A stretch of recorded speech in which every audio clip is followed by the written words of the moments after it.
ఇదే ప్రెస్ క్లబ్లో కొన్ని రోజుల క్రితం ఒక రౌండ్ టేబుల్ సమావేశం నిర్వహించారు. అది చూసిన వెంటనే నాకు నిజంగా ఒకసారిగా మళ్ళీ 12 ఏళ్ల క్రితం లేదా 10 ఏళ్ళు 8 ఏళ్ల క్రితం పరిస్థితులు అన్నీ ఒక్కసారిగా గుర్తొచ్చి నేను ఒక వీడియో కూడా చేశాను యాక్చువల్లీ.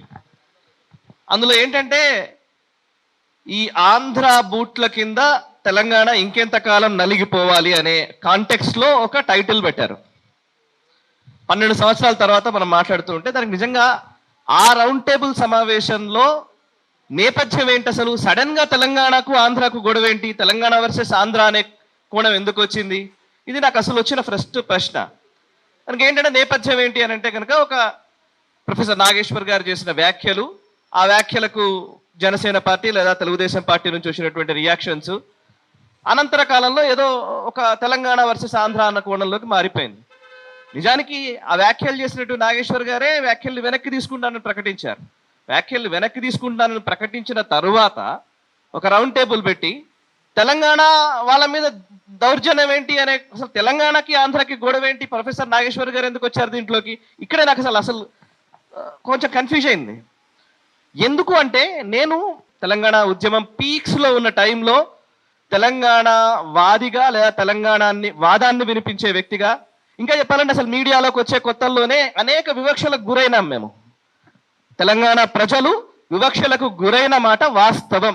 దీన్ని ఫస్ట్ మనం అంగీకరించి మిగతా డిస్కషన్ మనం చేద్దాం. ఎందుకు అనంటే అసలు తెలంగాణ నుంచి వచ్చిన వ్యక్తికి వీడికి తెలుగు భాషనే రాదు, వీడు అసలు ఏం న్యూస్ చదువుతాడు అన్న రోజులు నాకు తెలుసు. నా ముఖం మీదనే చెప్పిన రోజులు కూడా నాకు తెలుసు. ఈ సోకాల్డ్ మాటలు మాట్లాడింది ఎవరో ఆంధ్ర వాళ్ళు అని వదిలేయడానికి వీల్లేదు. వాళ్ళంతా పక్కా కమ్యూనిజం నుంచి వచ్చినటువంటి జర్నలిస్టులే ఈ మాటలు అన్నది. నేను చాలా స్పష్టంగా చెప్తున్నాను. మామూలుగా న్యూట్రల్గా ఉండే జర్నలిస్టులే అనలే నన్ను.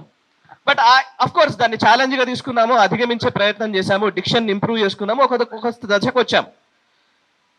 నేను 2014, 2013లో సిడబ్ల్యూసి ప్రకటన వచ్చింది జూలై 31 రోజున, నాకు గుర్తుంది.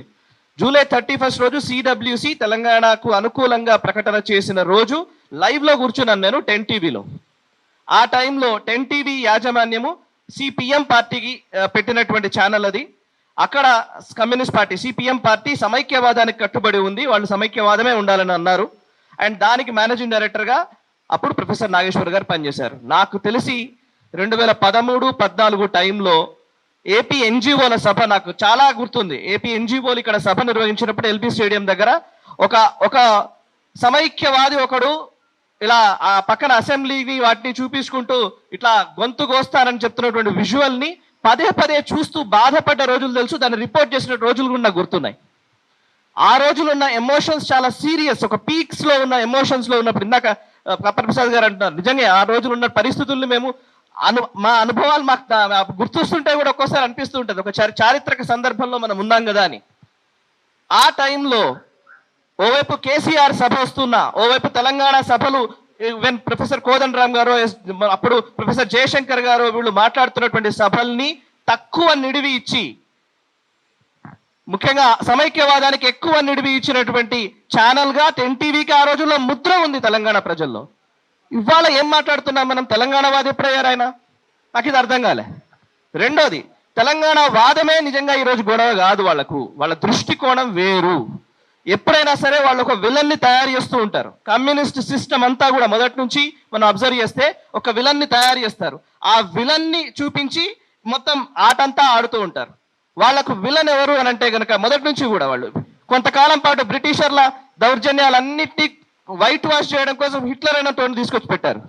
హిట్లర్ను మించిన మారణ హోమం సృష్టించిన వ్యక్తి నిజాం. మీరు లెక్కలేసి చూసినా కూడా హిట్లర్ని మించి మారణ హోమం సృష్టించినటువంటి వ్యక్తి నిజాం.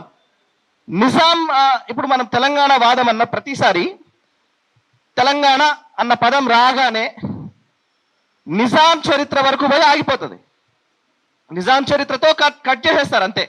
ఏంటిది, నిజాం మెడలు వంచింది ఎవరు, నిజాం మీద సాయుధ పోరాటం చేశారు కమ్యూనిస్టులు, దాంతో పక్కకు నిజాంని రజాకార్ ప్రభుత్వాన్ని దించేశారు, సర్దార్ పటేల్ గారు వచ్చారు, విలీనమా విమోచనమా, మళ్ళీ అక్కడ కన్ఫ్యూజన్ క్రియేట్ చేసి వదిలేశారు. నిజాం తెలంగాణ కాదు. నేను ఎప్పుడు పదే పదే నా తెలంగాణ ఉద్యమ కాలం నుంచి ఇప్పటివరకు చెప్తూ ఉన్నాను, నిజాం తెలంగాణ అసలైన తెలంగాణ కాదు. కాకతీయుల తెలంగాణ అసలైన తెలంగాణ. ఈరోజు మనం మాట్లాడుతున్న ఈ నిజాం కట్టించిన ఈ పెద్ద పెద్ద బిల్డింగులు భవనాలు కాదు, కాకతీయుల సాంస్కృతిక వైభవం ఈరోజు తెలంగాణ తీసుకోవాలి. ఇది నా మొదటి వెర్షన్.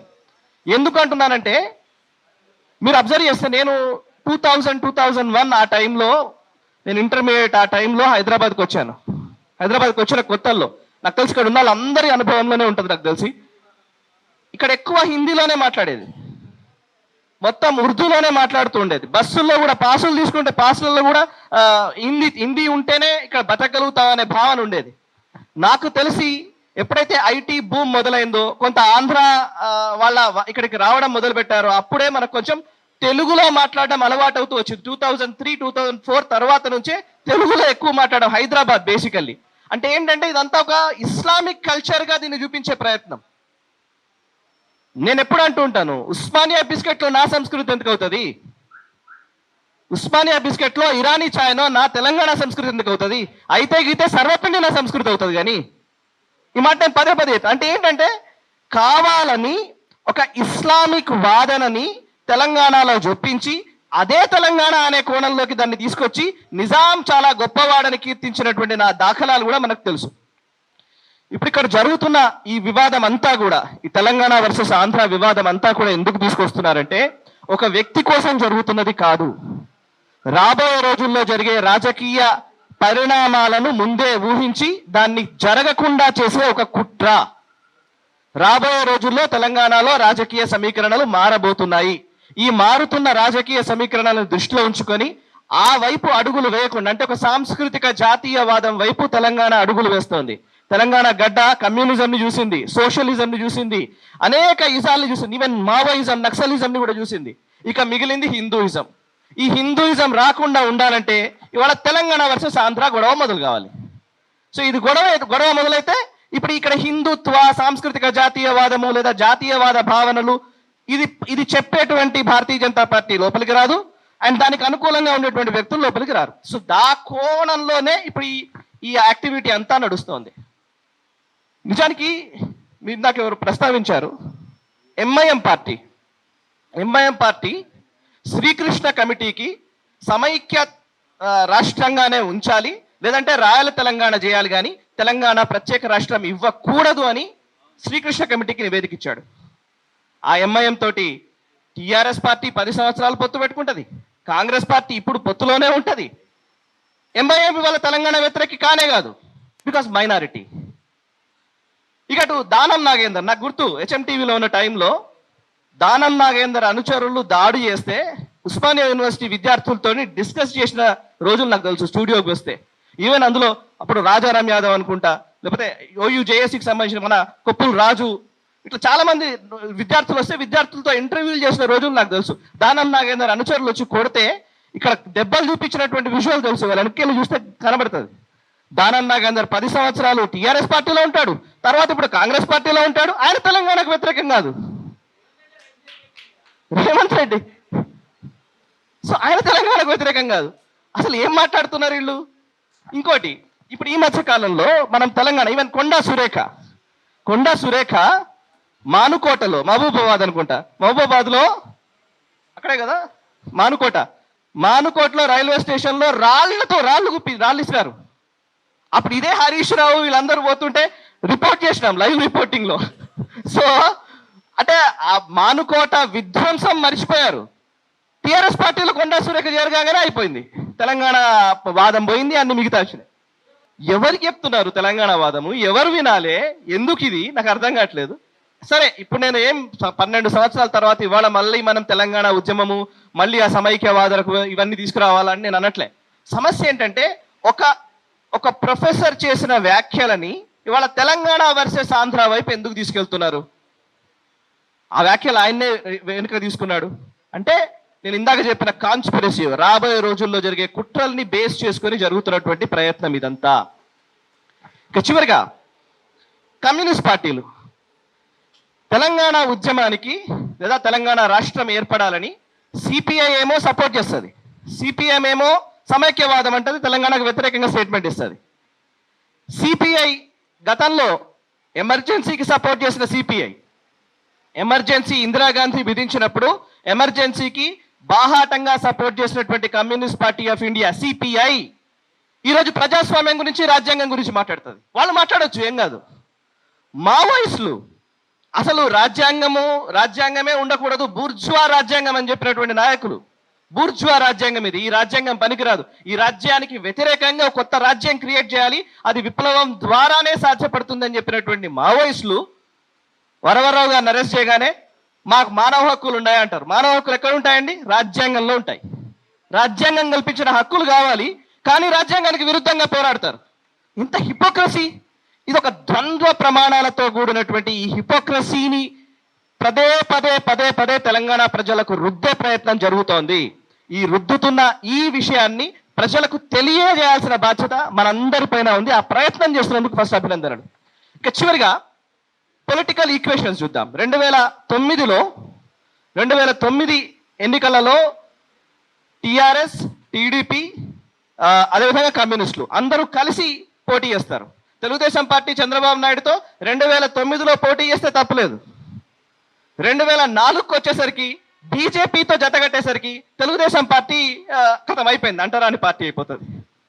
ఓకే, 2018కి వచ్చేసరికి ఇదేదో కాంగ్రెస్ పార్టీ మాత్రమే. 2018లో కాంగ్రెస్ పార్టీ, తెలుగుదేశం పార్టీ, కమ్యూనిస్టులు, ప్రొఫెసర్ కోదండరామ్ గారి పార్టీ, తెలంగాణ జన సమితి, టీజేఎస్ పార్టీ, వీళ్ళందరూ కలిసి మహాకూటమి కట్టారు. 2018లో మన వెనక్కి చూస్తే మనకు ఇమేజెస్ కూడా కనబడతాయి, ఆ ఇంటర్నెట్లో ఇప్పటికీ ఉన్నాయి. ఉత్తమ్ కుమార్ రెడ్డి గారు, మల్లు భట్టి విక్రమార్క గారు, అటు ప్రొఫెసర్ కోదండరామ్ గారు, ఈవెన్ రాహుల్ గాంధీ, చంద్రబాబు నాయుడు గారు, వీళ్ళందరూ కలిసి ఒకటే స్టేజ్ మీద ఉంటారు 2018లో. 2018లో తెలంగాణ వాదం లేదా? ఇవాళ మాత్రం తెలంగాణ వాదం వచ్చిందా? అంటే మనకు అవసరమైనప్పుడు ఒకలాగా, మనకు అవసరం కానప్పుడు ఒకలాగా. సో ఈ పంథాలోకి ప్రజల్ని తీసుకెళ్ళి వాళ్ళకి ఎప్పుడు అనిపిస్తే అప్పుడు, అంటే ఆడ్ డే ఈవెంట్ డే అంటుంటారు, వాళ్ళకి అనిపించిన రోజు ఒకలాగా, వాళ్ళకి అనిపించిన రోజు ఒకలాగా. సో ఇప్పుడు మనం ఏమైనా మాట్లాడారు, మీరు తెలంగాణ ద్రోహులు, లేదంటే మీరు ఆంధ్ర ద్రోహులు. ఈవెన్ ఆంధ్రాలో కూడా ఇదే పరిస్థితి ఉంది. ఏమైనా ఎక్కువ మాట్లాడారు, మీరు ఆంధ్ర ద్రోహి. సో వాళ్ళ వైఫల్యాల్ని కప్పిపుచ్చుకోవడం కోసం మనకు ఒక కొత్త పదాల్ని క్రియేట్ చేసి దాన్ని విలన్గా, అట్లాంటి వ్యక్తుల్ని విలన్లుగా చూపించి వాళ్ళ పబ్బం వాళ్ళు గడుపుకుంటున్నారు. మిత్రులారా, ఈ సందర్భంగా ఒకే ఒక మాట, కశ్మీర్ విషయంలో మనం చూసాం. నిన్న పవన్ కళ్యాణ్ గారు అన్న మాటని వీళ్ళందరూ ఏం చేస్తున్నారంటే తెలంగాణ వాదం ఉగ్రవాదమా అలా ఎలా అంటారని వ్యాఖ్యలు చేస్తున్నారు. నేను చాలా సింపుల్గా చెప్పాలనుకున్నా. మొట్టమొదట కశ్మీరీ వాదం కూడా కశ్మీర్ వేరు, కశ్మీరియత్ అనే ఒక మాట నుంచే పుట్టింది. కశ్మీరియత్ వేరు, ఈ భారతదేశానికి కశ్మీరియత్కి డిఫరెన్స్ ఉంది అనే మాటతోటే అది పుట్టింది. పుట్టిన తర్వాత దాన్ని రాజకీయ పార్టీలు దాన్ని అలాగే పెంచి పోషించాయి. ఆర్టికల్ 370 పెట్టి, 35 ఏళ్ళు పెట్టి, మీరు వేరు మేము వేరు అనే భావనని ఒక 50 ఏళ్ళు క్రియేట్ చేశారు. 1980, 90లకు వచ్చేసరికి మారణ హోమం సృష్టించారు, కాశ్మీరీ హిందువుల్ని తరిమేశారు. కవిత సపోర్ట్ చేసింది. ఎస్, ఇదే కవిత కశ్మీర్ని ఎలాగైతే మీరు భారతదేశం తీసుకుందో అట్లా తెలంగాణలో మీరు ఎక్సీడ్ చేశారన్నామే స్టేట్మెంట్. మీరా? ఓకే. సో వీళ్ళందరూ వాళ్ళకు అనిపించిన కశ్మీర్లో కూడా ఇట్లాంటి భావనే వచ్చిన సందర్భాలు ఉన్నాయి. ఇందాక మిత్రుడు మంచి మాట చెప్పారు. మనము ఒక విషయాన్ని ఏం చేస్తారంటే, వాళ్ళకి అవసరమైనప్పుడేమో కులాన్ని తీసుకొస్తారు, అవసరం లేనప్పుడు కులాన్ని తీసుకురారు.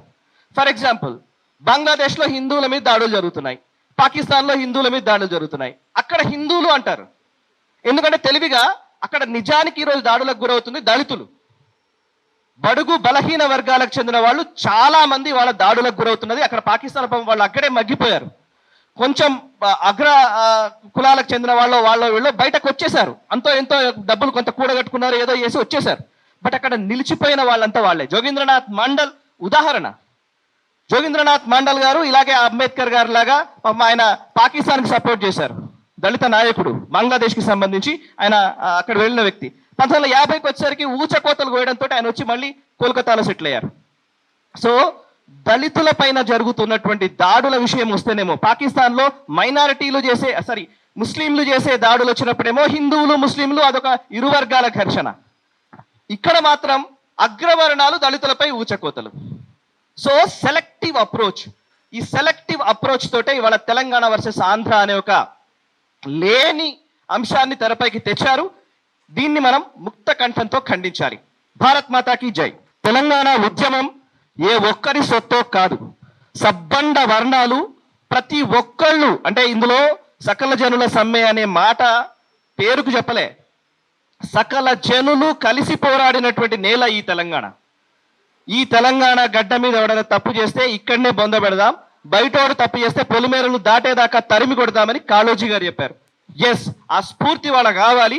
ఇక్కడ ఉన్నోడు తప్పు చేస్తే ఇక్కడనే బొంద పెట్టే పరిస్థితులు కూడా రావాలి. Thank you.